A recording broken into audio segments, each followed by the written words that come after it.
What's going on, guys, and welcome to another Baldis Basics and Education and Learning update video. Now, in the last video, we discussed that the new camping teasers were revealed. Now, obviously, that was before the full demo that we got, came out. Well, in today's video, we have a brand new update on the Kickstarter page, which kind of goes in depth of like what to expect and what's coming soon to the game. So we're gonna go through that for you guys in this video. But of course, if you guys want to see more videos like this, be sure to hit that like button right now, and also drop a comment down below saying new if you guys want to see more videos like this. I really do want to know though if you guys want to see more like info videos like this. Like I did the same thing with like Five Nights at Freddy's. Every time we got like new news for the game, I'd be sure to cover it. So if you guys want to see the same thing for Baldis Basics, just let me know by leaving a like and a comment down below. That's the best way to show support on the video. Anyways, guys, let's go and get into this. So first of all, before we get into that, actually, you guys may notice the background gameplay. You might be wondering like, what are you playing back there? That's actually a video I uploaded yesterday. It didn't really go out to sub boxes properly, but basically it's Baldis Camping Basics, but in like Unreal Engine, and it's absolutely insane. It's like a free roam version of the game, and you get to like go around, grab logs, and get hunted by Baldi,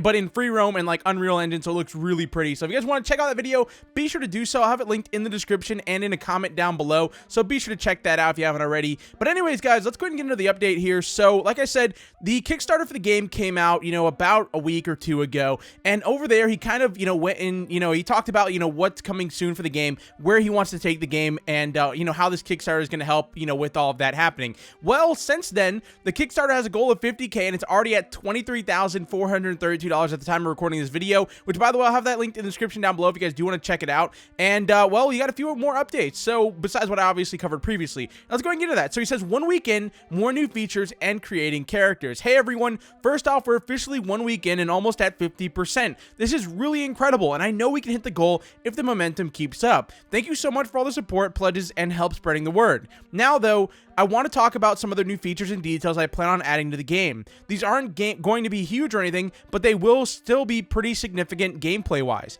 I also want to talk about how I go about creating new characters and how I want to make sure they all have good mechanics. Then I've got some info on newly launched Discord server, which, like I said, I'm mostly going to stick to gameplay stuff. I'm not really going to talk about the Discord server, but like I said, if you guys would like to check out this full page, I'll have it linked in the description. So he goes on to say more new stuff.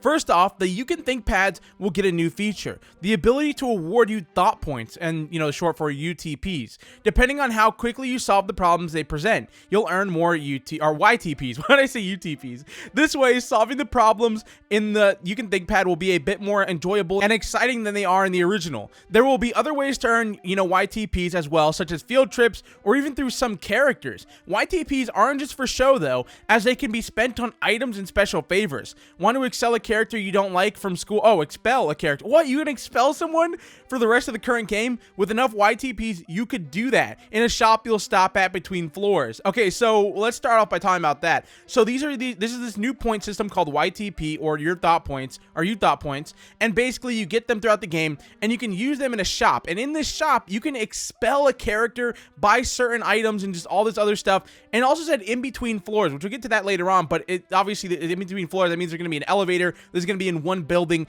and while you're going up the elevator, you'll stop at some kind of shop, and you can actually expel a certain character, which is going to be pretty insane. I think that's going to be really cool, because like you have an option of either spending it on an item or spending it on actually getting rid of a character for that level, or maybe the rest of the game. I have really no idea. It said for the rest of the current game. So that's awesome though. Now he goes on to say, wait, did you say floors? You might be asking for some reason. Well, yes, the school in the full game will be a towering building, and as you progress through the game levels, you'll ride an elevator up towards the top of the school. Despite the fact levels will get bigger, don't think too much about it. So instead of having to return to the exit to complete each level, you'll have to head back to an elevator instead. In later levels, some elevators might even end up being out of order and close as soon as you approach. Sound familiar? That's really cool. So there's actually going to be elevators. So, okay, you're in a giant towering building, like he said. He said, don't think too much of it, because obviously, every floor is going to be completely different. It's going to be huge, massive, or it could be really small. It's obviously, if you think about that, it doesn't make any sense, but just don't think about it. And basically, as you go up these floors, they're going to be different floors. Like I said, the shops are going to be on certain floors too as you're heading up. And there's an actual elevator in the game. And he actually has a little GIF here, which I'll put on screen right now. This is kind of like, it says just to mock up, the final game's elevator will be much better. I mean, yeah, that's That's to be expected. But you can tell that's from, you know, the original Baldi's Basics demo. You're in this elevator, the doors open up, and Baldi just waves at you and says, "What's up?" You also have 3 buttons on the left side right there, and it's obviously a very vibrant, colorful elevator. But this is really cool because I could see that. You know, you go inside the school, or not really a school, but the building, let's just call it that. And it's just like this massive building. While you're walking up, you can kind of see that. You go in, you hop in the elevator, and you stop at the first floor. You open the door, and boom, there's Baldi saying, "Hi, how are you?" You know, because he's supposed to be friendly at the beginning, or I'm assuming. And then, you know, as you go up, things get more and more dark and scary, and, you know, you kind of worry about what's going to show up when you open those elevator doors.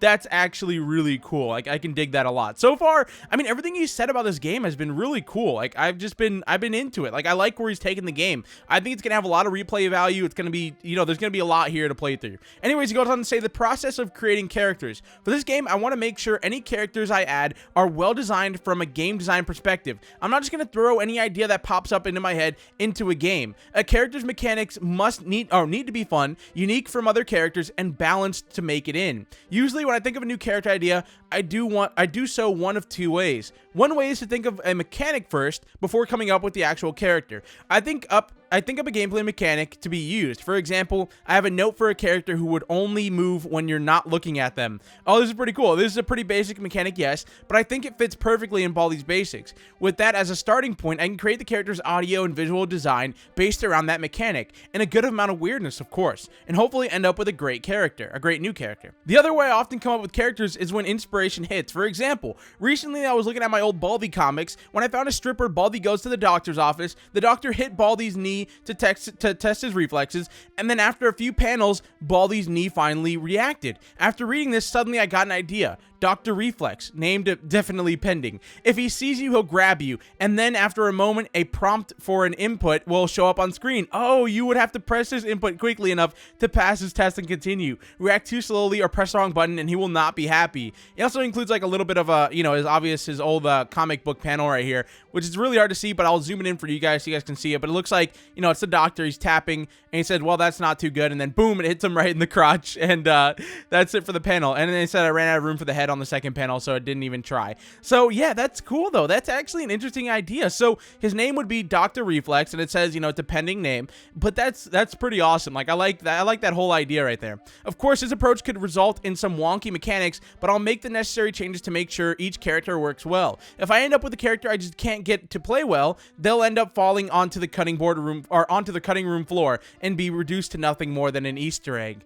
So, okay, even if there's a character that, you know, he thinks up and it won't work out in game like how he wanted to, he'll still add it into the game as an Easter egg. That's actually pretty awesome. And then that's basically it, though. He goes on to discuss the, you know, the Discord and stuff like that. And like I said, if you guys want to read into that, feel free to. I'll have it linked in the description. But overall, for this, like, this whole little update thing, I can dig it. Like, I hope he adds more of these as, you know, the game progresses, because apparently this game is probably not going to be out until, like, you know, the end of 2019, I think he said. I may be wrong about that, though, but I mean, I'm happy with these updates as long as we continuously get them and see what's happening in the, you know, the game's development cycle. But I mean, in total, what we got from this was the elevator, the thought points, which are going to be really cool. Like I said, if you guys want a short breakdown, basically, like I said, there's a giant elevator in this building, takes you to the top of the building, obviously like an elevator would, and then you can stop on certain floors. Certain floors will have their own kind of shops where you can buy stuff to actually expel a character or buy certain items or special favors, which is going to be really cool. Now, I don't know what he means by favors. I mean, maybe there's a character that can actually help you out